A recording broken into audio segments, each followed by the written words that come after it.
What's the worst thing that could go wrong with your computer? That it fails to boot.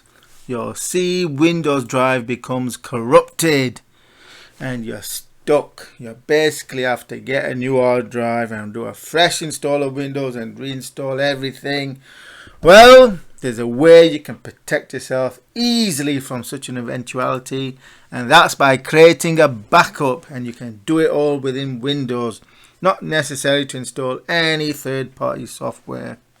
So in this system, we've got the C drive, the system drive, we've got a string of other drives, a couple of external drives. You can have a second drive. Usually systems these days have at least 2 drives, but you can plug in an external drive and to back up the system drive, which is using about 200 gigabytes of space, but it compresses it down into the backup. If I back this drive up, which I am going to do now, using Windows image backup, it will compress it down to probably under 100 gigabytes, and I'll store it on the D drive. So what you do, you click the Windows icon and click backup. Then you get up to backup settings. I've got other software installed, but I'm going to use the Windows backup. Obviously best to use Windows backup, and here you want to find advanced and more options. So backup, so using we don't want to use file history, but we want more options. See advanced settings, and that brings up, now we don't want file history. Oh yeah, system image backup, there it is at the bottom. So I found it through clicking backups and advanced settings, and there's the tab that I want, system image backup. Click on that, and that brings up the backup and restore options. So what I want to do is create a system image. You can also create a repair disk at this time if you want. That's on a USB, but I'm not going to do that. I'm just going to create a system image. So it basically backs up everything on C and the UEFI small partition it has associated with it onto the D drive. So in case of a complete disaster, that the system fails to work, I can reinstall it from the image. So you can always create a system repair disk easily. You can even download it offline, so it's not like urgent, but this one is. So create system image, click on that, and it brings up, you can choose where you want to store it. You got plenty of external hard drives and second internal hard drives. I'm just going to store it on D. You can also save it to a network or onto DVDs. It's going to take a lot of DVDs. If it's 100 gigabytes, what is it? 4 gigabytes per DVD. That's going to be a lot of DVD. So I'm going to save a copy of the system image onto D, and on we go. And you can select if you want to add other drives to it. So that's the EFI system partition that's also saving along with C. Obviously I can't use what's on D because that's where I'm saving the image, but I could add other drives like that one, 3.6 terabyte. So I've not got space for. So there's the system drive selected, 212 gigabytes used, and there's the EFI partition, 30 megabytes used, hardly any. It's just part of the system. So what you do next is click next, and off you go. Start the backup, and it won't overwrite what's on D, so you don't have to worry if you got software already installed on it.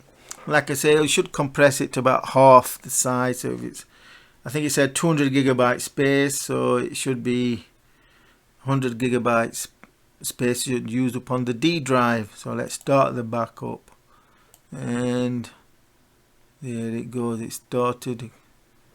Yeah, it's not bringing it to the foreground for some reason. There we go. There we go. There we go. Now we can actually see it. So it's now backing up. Well, it's starting with the EFI partition. And if you go to D, we should see it. There we go. Windows backup image. There you go. Windows image backup. 30th April, it just started backing up. I've also got previous I like to do it periodically, and then I delete the old one. Here I've got 2 existing ones. Now whenever you install software, you want to just create a system image backup in case of disaster. So go in there, ask for permission. Again, it asks for admin permission to access the folders. There's the backup underway. Catalog. So it's just basically going through the process of now backing it up. It won't take long. So I've got NVMe 2 drives in here. Obviously SATA drives will take long, especially hard drives, but NVMe 2 will probably 1/10 the time, something like that. NVMe 2, that's write speeds around 3000 megabits per second against, for a SATA hard drive mechanical, around 100. So it's a lot faster. So now you can check the progress. It's roughly 50%. All we have to do is click on that, right click, and it'll tell you space use 40 gigabytes. So it'll be around roughly 80 gigabyte space.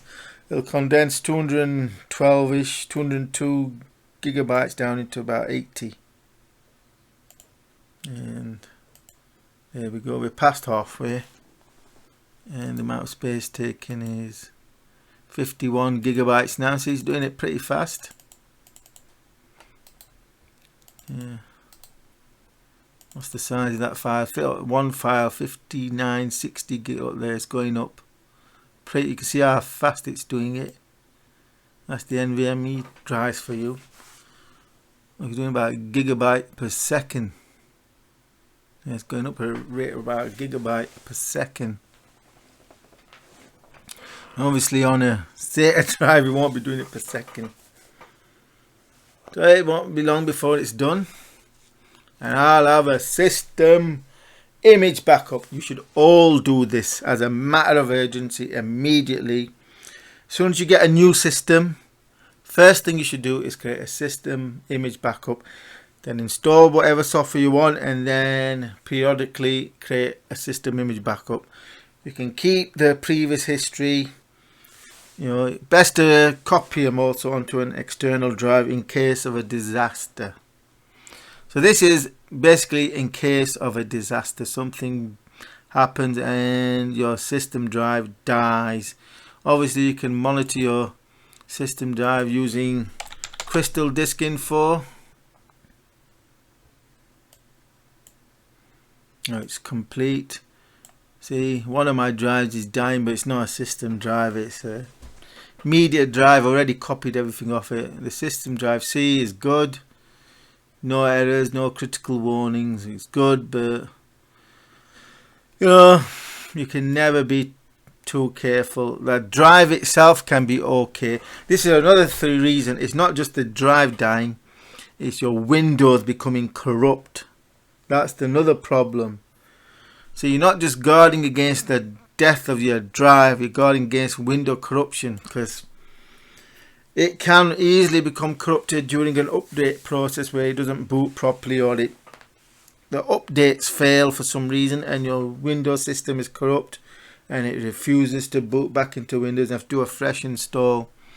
So you want to do a backup for not just the hard drive failure, but also Windows system corruption.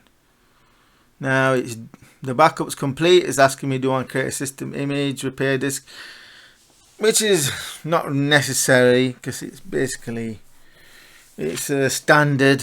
It's basically saves it onto a USB disk. You only need one. You can download it offline, so I'm not going to create one. The main thing is I've created the system image, and there's everything in the folder. You can check the file size. by going and clicking right click, and there we go, 91 gigabytes, call it 92 gigabytes. There you go, and that's the system image done. I like to put a time limit so I can easily see what was created when. Now I don't need to create another system image. Oops. Basically I only create when I've been installing stuff and doing a lot of stuff, changes, settings and whatever, and in case something happens I need to go back, then I create a system image. I keep 2 or 3 previous ones in case. So there you go, that's what you need to do immediately. Don't waste time, it's easy. I've just shown you how to do it. Create a Windows image backup now, and that will save you a lot of headache, because you're not just guarding against hard drive failure, you're guarding against Windows system corruption. Just imagine if your Windows system got corrupted now, how much effort you would have to go through to reinstall it and install all the programs that you got running. How much headache is that going to be? Going to be a nightmare, isn't it? You can save all that grief just by creating a Windows image backup. Store it on your D drive or on an external drive or on any drive. I like to keep a copy of, at least one copy on an external drive as well. So if worse comes to worse, if I started Windows one day and it was corrupt, all I have to do is go to Recovery Manager and say reinstall from this Windows image backup, and it will install from there, because Windows 10 can easily become corrupted. It's happened to me. Yes, it's happened where after I'd not done an image backup and it got corrupted and I had to do a fresh clean install. I had to install Windows from scratch. That was a pain. That was for a fresh system that I'd only had for about 8 days, because the first couple of weeks are the worst, because you're installing a lot of software and it's running a lot of updates, and during that process any mix up in shutting down and restart, and you can become corrupted and you're knackered the system. You have to start again from scratch. This will save you a lot of headache, and it's easy. Windows image backup. Do it now. Stop what you're doing. Just go and do it now. Windows image backup. Yeah, create system image. It's easy to do. I've just done it. I don't need to do another one because I've just done it. But do it now and you will thank me for when that, and it's not a question of if, it's a question of when. There will be a point where your hard drive will fail. There will be a point where Windows becomes corrupted. You might be able to recover from it from within the repair menu, but that's a 50-50 chance. There's a chance that you won't be able to recover and then you're knackered. Just create a Windows image backup and you'll be good to go. You'll be protected. It's kind of an insurance policy. And remember to subscribe for more how-to guide videos for Windows and tech.